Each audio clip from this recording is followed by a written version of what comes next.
bronze statue of Mr. Andrew Jackson, who was our 7th president and the hero of the Battle of New Orleans. In that famous battle, folks, we kicked 2,000 British butts. Only 7 Americans died in the process. The beautiful church right behind Mr. Jackson is the beloved St. Louis Cathedral. It's the oldest active cathedral of any religion in the USA today. Now, you've got until 5 o'clock to take a free tour inside. It's absolutely gorgeous. The stained glass windows tell you the story of King Louis IX of France.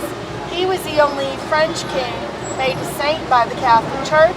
They have Sistine Chapel-like frescoes on the ceiling and exquisite European statuary. That church became a minor basilica in 1987 when Pope John Paul II said Mass inside his church. All right, Jim, I'm pulling out, babe.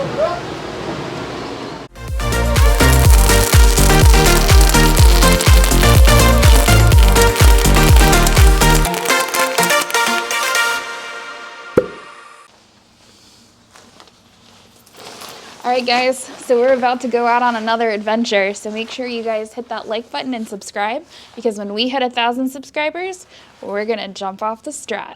So let's go.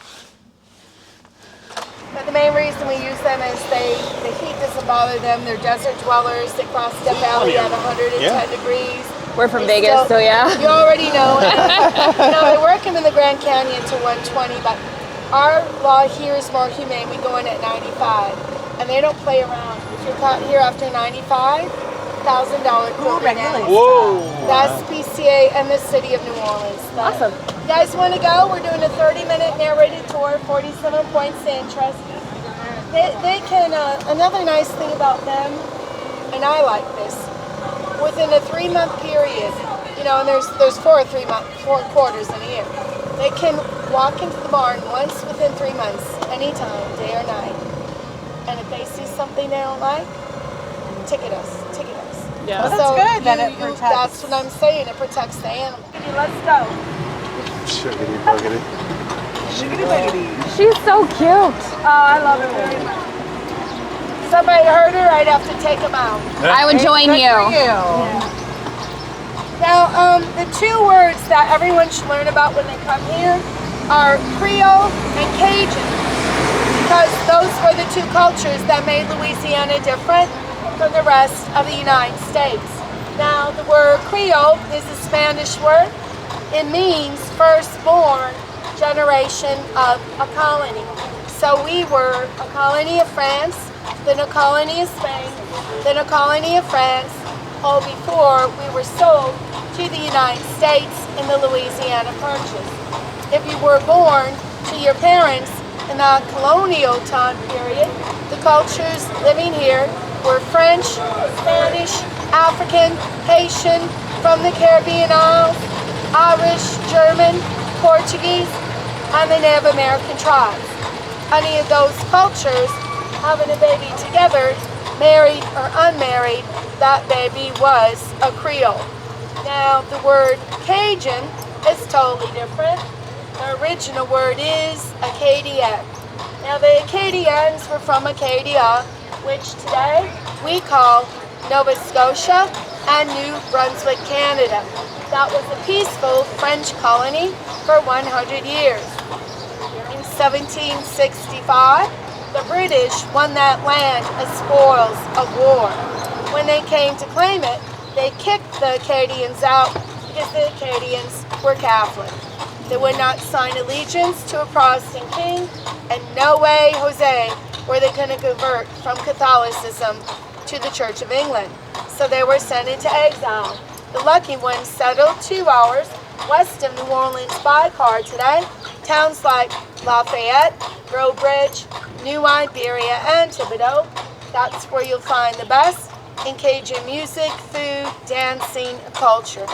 Just see where the lighthouse is across. Now they either do morning and afternoon cruises 8 miles down the river to where they fought the Battle of New Orleans, or they do a 7 o'clock dinner cruise, 2 hours long, Dixieland jazz, 5 courses of Creole cuisine, cocktails, very, very lovely. Wow. Now if you keep walking down the river this way, you have the Aquarium of America, the IMAX Theater, the John James Audubon Ferry, the Riverwalk Outlet Mall, and Blaine Kern's Mardi Gras World, the only Mardi Gras float museum in the United States. Now, at Mardi Gras time, we have 39 different parades. Each one of those parades has between 20 to 40 floats, so that's over 1,000 floats for y'all to check out. Wow. Now you can watch them make new floats step by step. You can also go into the artist studio and watch them draw new ideas for next year's floats, because all 35 parades change their themes every year. Oh, wow. Now, coming up on your left is our awesome School of Cooking for $29. They teach you to make gumbo, jambalaya, bread pudding, and pralines. You get to eat everything you make in the class and take the recipes home. Nola's on your left. That's the home of Mr. Bam in the frying pan. Chef Lagos, the man on TV that tells you to kick it up a notch when you cook. If you go there for dinner, save room for dessert. They make the best bananas foster cream pie in the world. Folks, on your right, that's the famous Napoleon House. In 1821, it was the home of Mayor Nicholas Giroux. He offered sanctuary to Napoleon Bonaparte there. He had the third floor apartments built for Napoleon. Now, the mayor was going to send the Lafitte pirate brothers to rescue Napoleon from exile, but Napoleon contracted syphilis and died like the dog that he was before he made it to New Orleans. Wow. Today, one half of the house is a cheap cafe and bar. The other half of the house, little courtyard bistro. This is our Louisiana State Supreme Courthouse on your left. If it looks familiar to you, that means you've probably watched the movie Runaway Jury with Dustin Hoffman, Gene Hackman, Rachel Weisz, and John Cusack. All the courtroom scenes were filmed right inside. Now we're coming up to Royal Street next. You want to look down it both ways. This is where you find the best antique shops, art galleries, jewelry stores, cigar shops. Oh look, they decorated for Easter. Oh, that's Cigar so cool. shops, boutiques, whatever your heart can desire, you will find on Royal Street. I'm down for some jewelry. Usually, you know, they don't really put up the Easter decorations till like April 1st, because everyone just now is taking down their St. Pat's decorations. Now, on your right is Antoine's, so the oldest restaurant in New Orleans. Oh, wow. They've been around since 1840. They're the third oldest restaurant in the United States. Wow. Three things that make them special. They're the people that invented the famous Oysters Rockefeller in honor of J.D. Rockefeller's visit to the city. They make baked Alaska for two, the size of an NFL football. It's so And they have their very own Mardi Gras museum inside. It's called the Rex Room. When you go inside, you see the crowns, the robes, and the scepters of the Mardi Gras kings, the tiaras, the ball gowns, and the orbs of the Mardi Gras queens. Now, Mardi Gras is a full social season. It starts on January 6th, Epiphany, or the Feast of the Three Kings. It goes all the way until the day before Ash Wednesday, which is the start of Lent in the Catholic Church. The idea behind Mardi Gras is that you're supposed to eat what you want, drink what you want, party and dance, and go to all the parades that you want. Because when Lent rolls around, you're going to fast and pray in order to get ready for Easter or Holy Week. Now, if you didn't notice, we've turned on to Bourbon Street. Bourbon Street was not named for alcohol, folks. It was named for the royal family of France, the Bourbons. Notice how the street gets wider in front of the hotel. That's because the building used to be the French Opera House. Oh, wow. If I was your carriage driver, taking you for theater or opera, all the ladies would sit on this side of the buggy, all the men on this side. Why? Because I would pull up to the curb, and the ladies would step down so as not to must have saw their beautiful French silk dresses. The men would get off on this side in the mud, the muck, and the puddle of the city streets, so the ladies' clothing could be saved. So now you can understand why the men always wore either the black tuxedos or dark suits. It was to hide all the splatter. Interesting. On your right, where you see that black filigree gate, that's the court of the two sisters. They are famous for their Dixieland jazz brunch. Jazz is played till 2 p.m. They invented their own brunch drink called the brandy milk punch. I could drink those all day. World famous Pat O'Brien, inventor of the hurricane drink. They have dueling piano shows 7 days a week. Casual courtyard restaurant in the back with a flaming brandy fountain. Wow. And then folks, the people that own Maison Bourbon to your left own the world famous Preservation all down the street to your right. It's that brown, dilapidated building.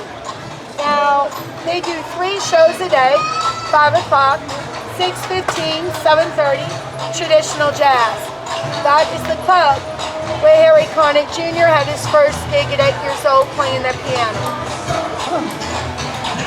Now look, on your right, they're having a crawfish boil. Oh, You nice. do not want to miss that. So they mount the crawfish high on the plate, served with red skin potatoes and corn on the top. They taste like little baby lobsters. I had my first one last night. Okay. I know it's not fun when you gotta take the head off, but when I first came here, I was so grossed out. My boyfriend always had to take the heads off for me. You just don't look at the eyes, and then Yes. you're okay. You don't touch the antennas. Yeah. On your left, that's Fritzel's European Jazz Pub. They play bootleg jazz from the Prohibition era, which has sassier lyrics and a more upbeat tempo than Dixieland jazz. And then, folks, there's the white archway at the end of St. Anne Street. Oh, That's yeah. Armstrong Park. Back in the 1800s, they called that area Pongo Square. That is where slaves socialized and worshiped on Sunday. Slaves in Louisiana were under French law. They were baptized Catholics straight off the boat and given Sunday off as a day of worship and rest. Beautiful wraparound balcony up to your left. That design on the gate is the acorn and the oak leaf, same as the balcony. And look at the fancy design at the bottom of the gate.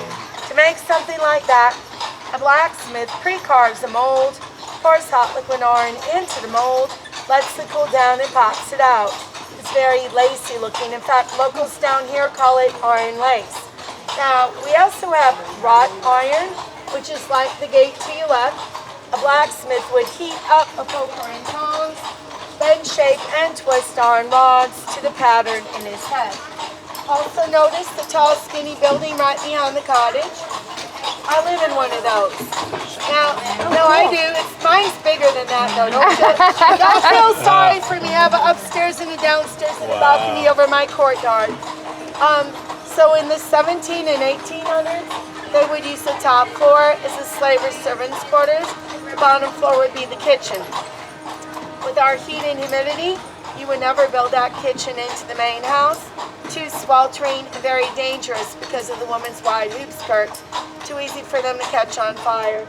And look at the beautiful double staircase on our right, just like in the old movie Gone with the Wind.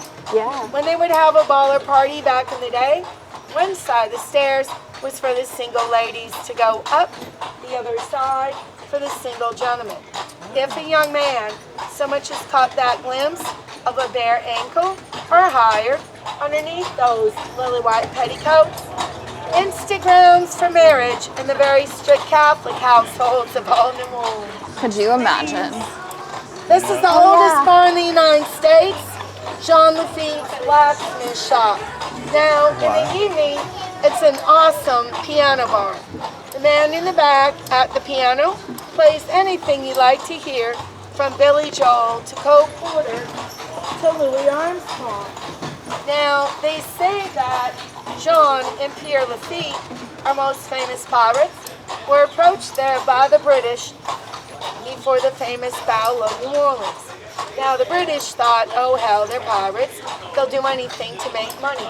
So they wanted the Lafitte's to sell them their ammunition and maps. The Laffittes would not do it. They were loyal to the Americans. They snuck off to rat on the British. They gave the United States military free ammunition, and they fought on the American side. And that is why Andrew Jackson went down in the history books saying he couldn't have won the Battle of New Orleans without their help.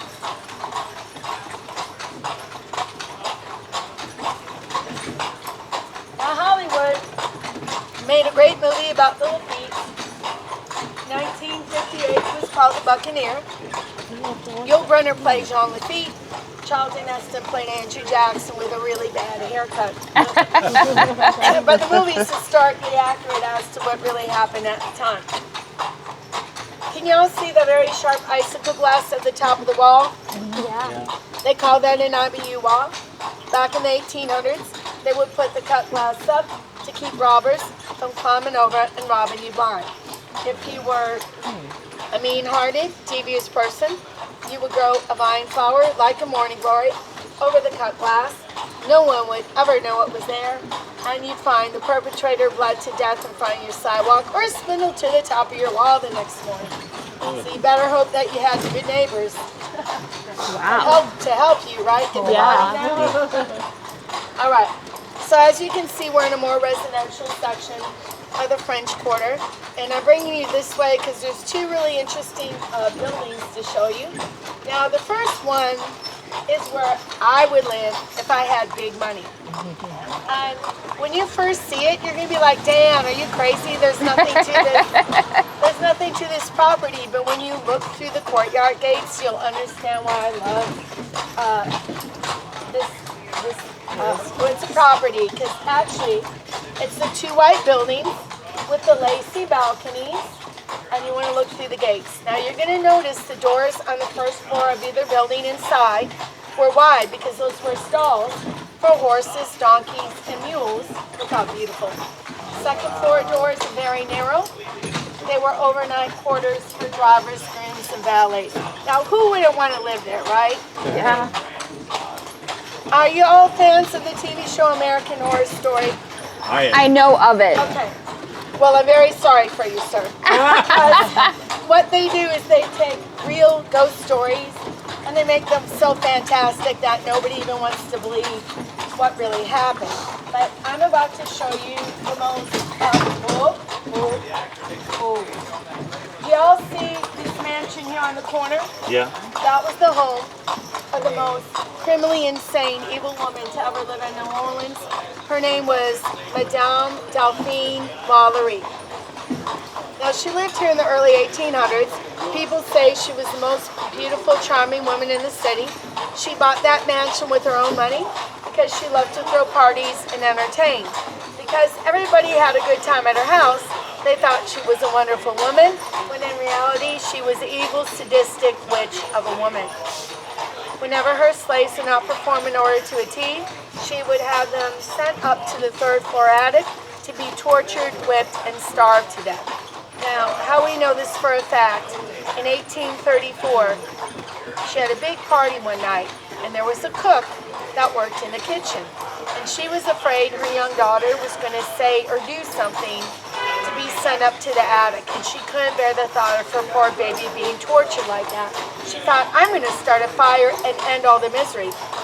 So she starts a fire, not knowing there's an officer of the law present at the party. Now when he smells the smoke, he evacuates the guests, runs back to the kitchen to put the fire out. Easy. And the cook tells him, go up to the attic now. He gets up there, the doors are padlocked. It takes him more than 10 minutes to bust down the doors, but when he does, he's shocked and disgusted. 7 slaves chained from the ceiling to thick collars around their neck, and then chained back against the wall. She had starved most of them for so long, they looked like concentration camp victims. Some of them she had whipped so harshly they were flayed to the bone, and because it was a warm summer month, flies landing on an open wound will make crawling maggots in a few days. These slaves begged to be put out of their misery, but he did not end their lives. He brought them back to the government building, had doctors treat them, and put them on display for the next day and a half. By the second night, people were so angry they formed a mob. went to that mansion with bricks and torches. They were going to burn her and her family alive. But they had already escaped. Somebody warned them. Now here's the kicker. In 1960, a gentleman purchased the mansion to restore it to its former glory. And when the workmen were tearing up the floorboards in the attic, halfway through they found 70 skeletons. Wow. Local scientists did the DNA on the remains, and they were found to have been from the same time period. So locals here believe that she is the one that caused all their deaths. That would make her the most prolific serial killer in the history of the United States. Wow. This is the Andrew Jackson Hotel. It used to be the first United States District Court. Andrew Jackson was fined $1,000 for living off to Judge Xavier Hall there. The Creoles loved him so much for keeping the British out of the city during that battle. They raised that $1,000, gave him back every penny as a point of honor. Folks, that's our beautiful old cornstalk fence hotel. Now the fence is a field of corn. Corn still at the top, pumpkins at the bottom of the pillars, morning glory flowers trailing up and down. Inside you find 4-post or canopy beds, marble fireplaces, blood crystal chandeliers from Paris, France. Rooms there start at $120, and the balcony suites are at $200. Now, they always like to tell the tourists a fairy tale about the fence.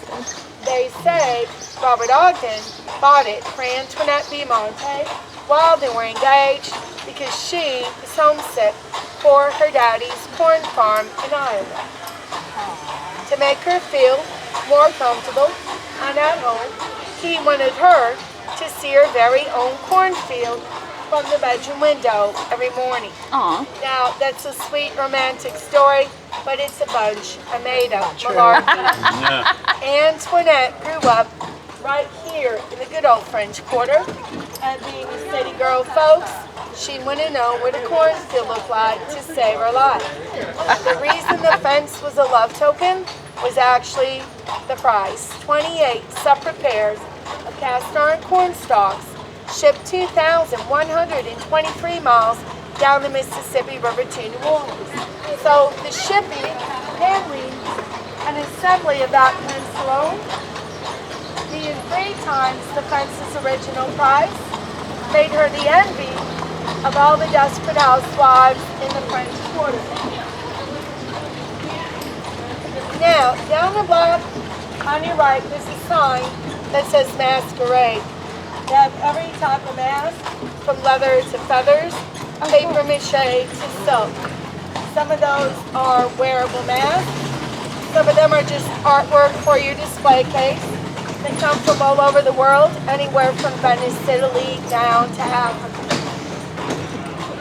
That colored building on your right, that one's called the Presbyterian. I'm sorry. Brick building on your left, that is the Place d'Armes Hotel, the very first school in Louisiana, and the building on your right is the Presbyterian. Now, it was built to house the priests that said Mass at St. Louis Cathedral. Today, those priests would roll over in their graves if they knew it was the Mardi Gras Museum. Mardi Gras started in Europe before the Middle Ages, came to the United States, was first celebrated in Mobile, Alabama. New Orleans made it bigger, better, prettier, and funner. Muriel's is our haunted restaurant, and I'm not making that up. They have their very own poltergeist. That's why there's bars over the doors there. Now, as long as they set a formal place setting for Pierre Antoine Lebrado Jourdan, they have to fill 2 wine glasses with red wine, put a bread basket on the table, and the ghost main plate, and he's a happy camper. When they do not do that, or they get too busy, or they forget, the ghost throws a temper tantrum. Pictures fly off the walls, china breaks, and wine glasses crack. Now, you don't have to believe me. You can watch it for yourself. 9 years ago, the TV show Ghost Hunters came to New Orleans. They paid the restaurant manager $2,000 to not set the table. So they caught the ghost going apeshit on film. And you can still pull it up on Google or YouTube. YouTube, I think, is where most people tell me they see it. So you have to type in something like Ghost Hunters, New Orleans, Muriel's Restaurant Poltergeist. Now, the restaurant lets you dine with the ghost. There's 5 seats at the table for humans and 1 seat for the ghost. It is a $50 table charge. Now, you get the red bottle of wine, which is about $30, and the bread basket, but if you order anything off the menu, they're going to add that onto the table fee. A lot of people do get pictures, either of orbs. I even got a picture of an apparition on my phone if you want to see it at the end. Now, this little tourism office sells my favorite swamp tour, Airboat Adventures. Now, first time I went with them, the driver got us out in the middle of the swamp, turned off the ignition, jumped in the water, scooped up a baby alligator named Toodles, brought Toodles back on board the boat for everybody to hold or pet. Now that does not happen on most swamp tours. Usually they put a marshmallow on a 10-foot pole, wave it over the boat like sissies. Not my guy. He jumped in there like Crocodile Dundee. He was amazing.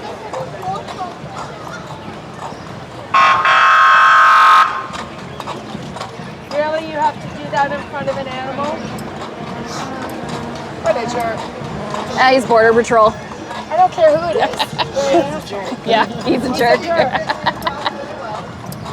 All right, now folks, Meg and May did all the hard work on the tour. If you want to reward her, there is a bucket with molasses and cracked corn treats. You can grab 1 or 2, fly on your hands. She loves to get treats from her customers. If you have questions, if you need recommendations, directions, please ask. And I want to thank you very, very much for coming to our city. I hope you have a fantastic time, whatever you do. Hold on, we're going to move up one more time. Maggie's a machine. Okay, now you are safe to get down. I don't have to catch. It's all good. My boss don't care as long as she gets Hi, baby. It's not one of those. Hi. Probably, yeah. Hi. Isn't she lovely? She's amazing. I love her very much. You did good. You did really good.